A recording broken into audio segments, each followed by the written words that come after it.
Hi everyone. My research paper was focused around differentiation in digital tools, and it is titled Differentiated Language Arts Learning Activities with Digital Tools, an action research study of students' attitudes and performances.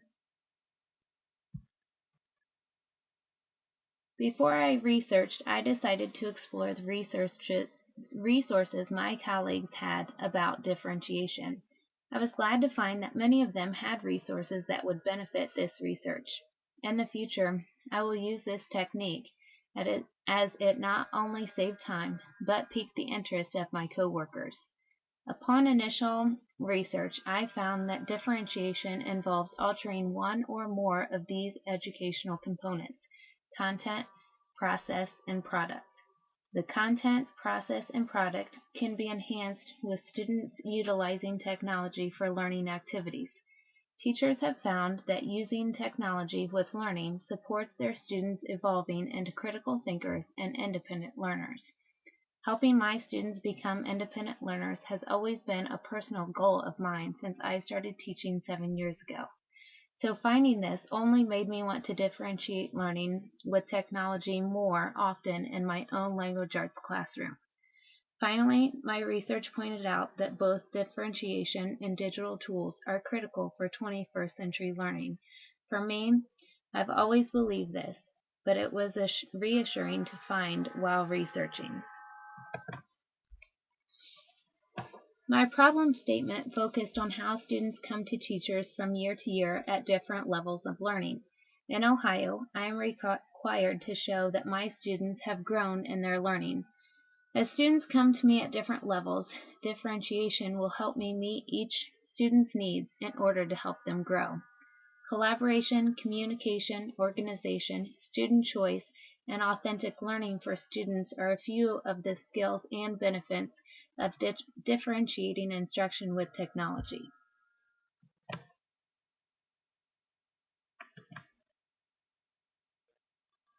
Personally, I've been interested in using more differentiation in my classroom, and since I've been working through my master's in classroom technology, it seemed like a natural progression to combine the two.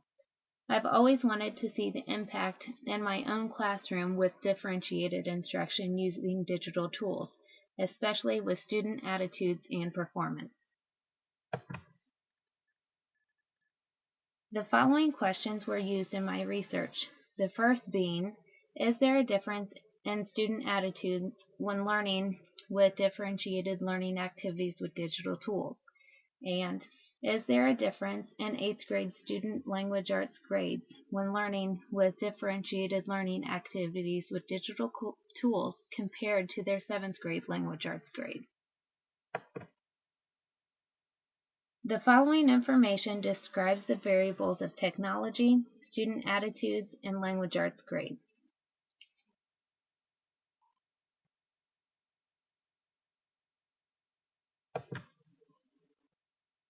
My research design was a quasi-experiment since I examined the difference in student performance in language arts from 7th to 8th grade through classroom grades when using differentiated learning activities with technology. It also helped me determine if there was a difference in 8th grade student attitudes when learning with differentiation through technology.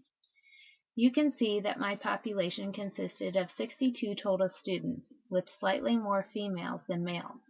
Within this population, there was little ethnic diversity, with only 7 of the 62 being considered a minority. My sampling method was convenient, as those who participated were my own students, but it was purposeful for me because the data would be both reflective and informational, as I would be able to gain insight and information about my language arts instruction. My students took a survey through SurveyMonkey in language arts class. I also collected their 7th grade third trimester grades in language arts from their records file in the principal's office. The first graph shows the responses to the rating of the following statement. I am motivated when I use digital tools in and for my learning. The results show that 82% of the students either agreed or strongly agreed with that statement. The next graph focuses on student attitudes. The statement in the survey was, "My attitude is less positive when I do not get to use digital tools in and for my learning." 61% of the students either agreed or strongly agreed with that statement, while 39% either agreed or strongly disagreed with it. These results actually surprised me a bit because from my own observations, I saw greater student focus and also that my students enjoyed showing others what they had created through technology. So I thought this percentage might be higher.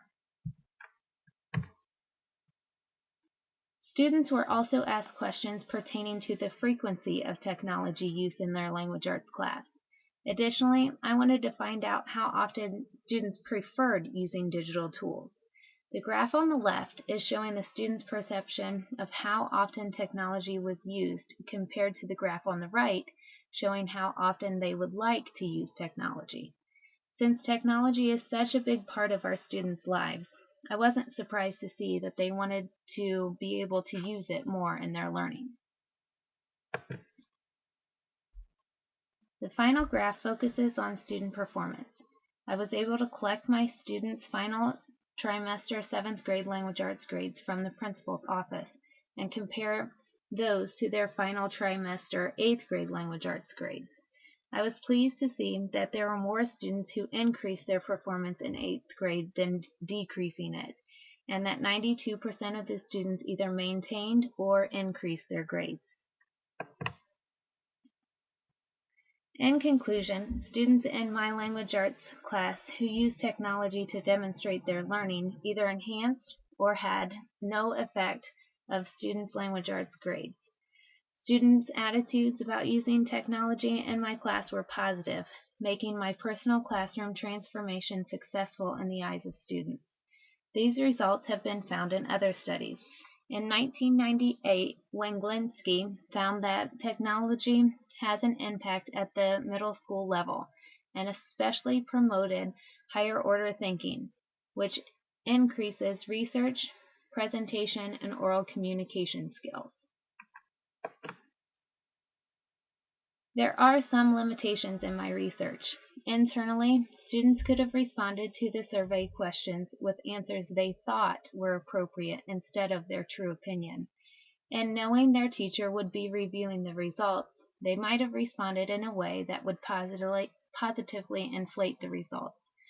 Also, the sampled students learned different content in 8th grade language arts, as well as from a different teacher than in 7th grade. These two factors could have influenced their grades within my class more than the research differentiation with technology use. Externally, this study is limited because the results were generated from a small population of students, so they will not be able to be generalized to a larger population. Also, the results are the initial gathering of data on students' attitudes and performance, making them the only information to draw conclusions from.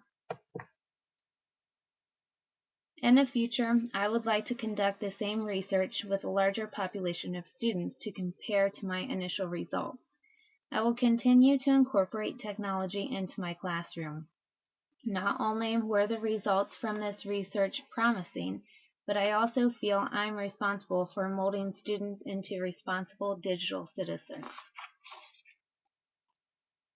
I would also like to research further on classroom practices I conduct and also attempt to find out which digital tool is most beneficial in student learning. I found this process to be very informative and also reflective. Also, I had colleagues asking about my results when I returned the borrowed resources that fostered many educational conversations centered on what's best for middle school students. Thank you so much for watching my presentation.